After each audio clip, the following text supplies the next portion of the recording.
Hola a todos y todas. Para entender mejor el cuento Es que somos muy pobres de Juan Rulfo, es bueno tomar en cuenta algunos detalles.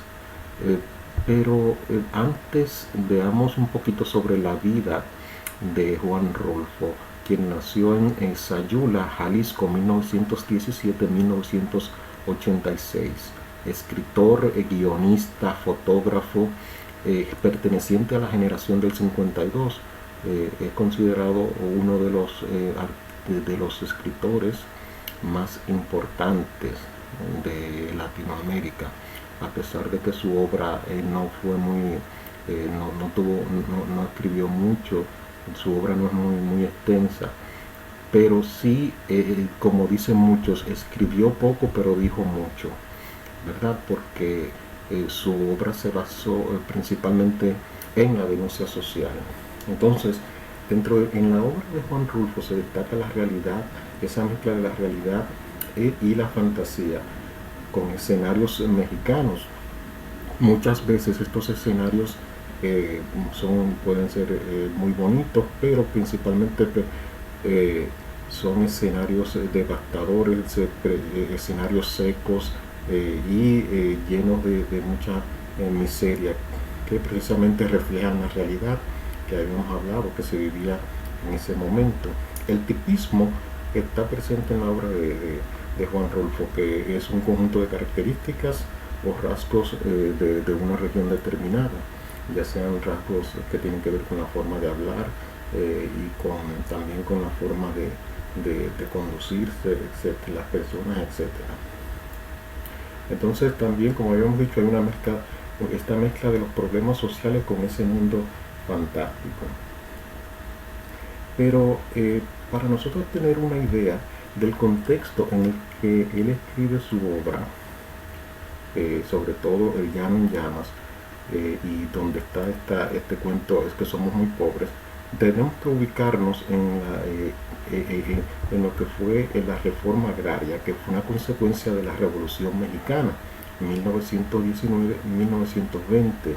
Hay autores que dicen que se extendió un poquito más allá.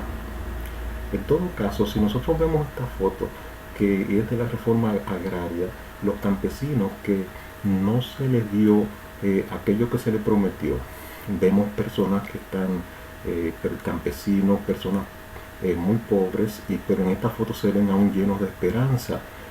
Pero ya no es así en cuentos como el que estamos analizando, Es que somos muy pobres.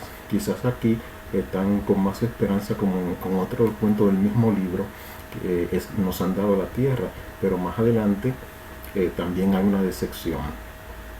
Entonces, esta serie de cuentos que tenemos como dije, considerar, tenemos que tomar en cuenta para poder entenderlo mejor, que son una serie de 17 cuentos de este libro El llano en llamas, reflejan la realidad que se vivía en México, la realidad de los campesinos sobre todo. Entonces lo que le sucede a Tacha y a sus hermanas no es más que un reflejo del abandono de las autoridades, de esa falta de oportunidades, de esa falta de esperanza.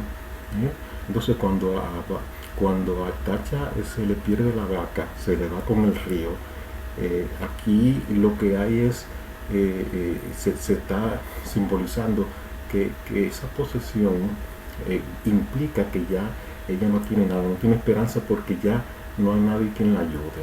Entonces los padres se limitan a simplemente sentirse desconsolados y desesperanzados, porque saben que no hay nada que puedan hacer. Incluso el narrador, que es el hermano menor de Tacha, él también lo único que hace es describir, y posiblemente también se siente impotente por lo que pasa. Y que esto que pasa en este cuento, Es que somos muy pobres, es una continuación, como decíamos, de esta serie de cuentos que aparecen aquí en este libro El llano en llamas.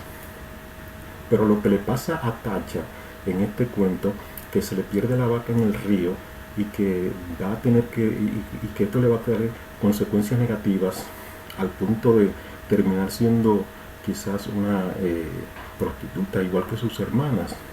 No es más que un ejemplo, un reflejo de lo que le pasa a muchas familias en en esos campos olvidados por las autoridades. Entonces es bueno que nosotros entendamos que este relato, este cuento Es que somos muy pobres, repito, es una continuación. Hay otros cuentos como Nos han dado la tierra que también denuncia otro aspecto. Entonces digamos que Juan Rulfo está haciendo denuncias y enfocando varios aspectos dentro de este libro. Y Es que somos muy pobres denuncia un aspecto. Y también habla precisamente de esos temas que, que, que, que gravitan o que gravitaban en la vida de los mexicanos en esa época, ¿verdad? La pobreza de Tacha y de sus hermanas, ¿eh? La desesperanza, ¿eh? Incluso cuando ellos dicen expresiones como aquí todo va de mal en peor, ¿verdad? Ahí se expresa que hay desesperanza, se murió la tía Jacinta, pero no hay nada que se pueda hacer, todo va de mal en peor, ¿verdad? Y acabará mal, como que estoy seguro que acabará mal, porque ellos no sienten que hay una ayuda, nadie vela por ellos.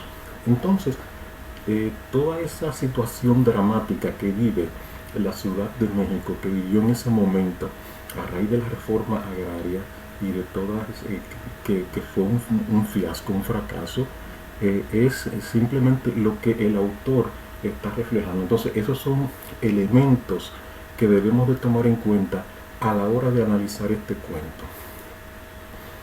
La desgracia y esa desesperanza y ese futuro que le espera a Tacha y que lo dice el narrador al final del cuento, simplemente es un reflejo de todo lo que le pasó a ellos, a esta familia, pero todo lo que pasaba en muchas familias de esa época, en muchos campos en muchos campos de México. De manera que debemos de ver esta obra como una crítica al sistema imperante en ese momento. Bueno, pues muchas gracias y espero haber aclarado algunas cosas para que podamos entender mejor este cuento. Muchas gracias.